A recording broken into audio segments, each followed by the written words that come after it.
the satisfaction that defeats sin. Jesus said to them, I am the bread of life. Whoever comes to me shall never hunger, and whoever believes in me shall never thirst.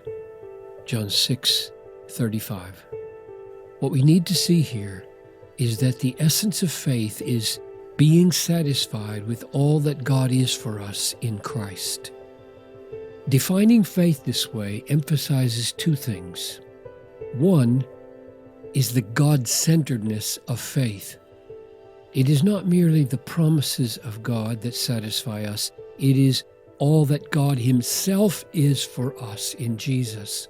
Faith embraces God in Christ as our treasure, not just God's promised gifts.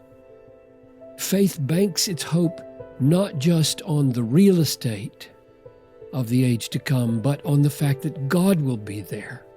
Revelation 21:3.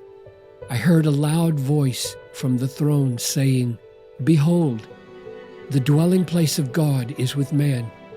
He will dwell with them, and they will be His people, and God Himself will be with them as their God. And even now, what faith embraces most earnestly is not just the reality of sins forgiven, as precious as that is, but the presence of the living Christ in our hearts and the fullness of God Himself.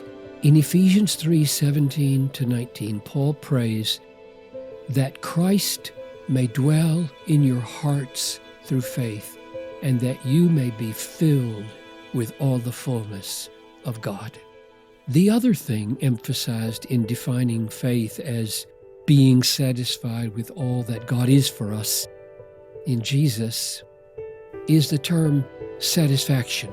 Faith is the quenching of the soul's thirst at the fountain of God. In John 6:35, we see that believing means coming to Jesus to eat and drink the bread of life and the living water. John 4:10-14, which are nothing other than Jesus Himself. Here's the secret of the power of faith to break the enslaving force of sinful attractions. If the heart is satisfied with all that God is for us in Jesus, the power of sin to lure us away from the wisdom of Christ is broken.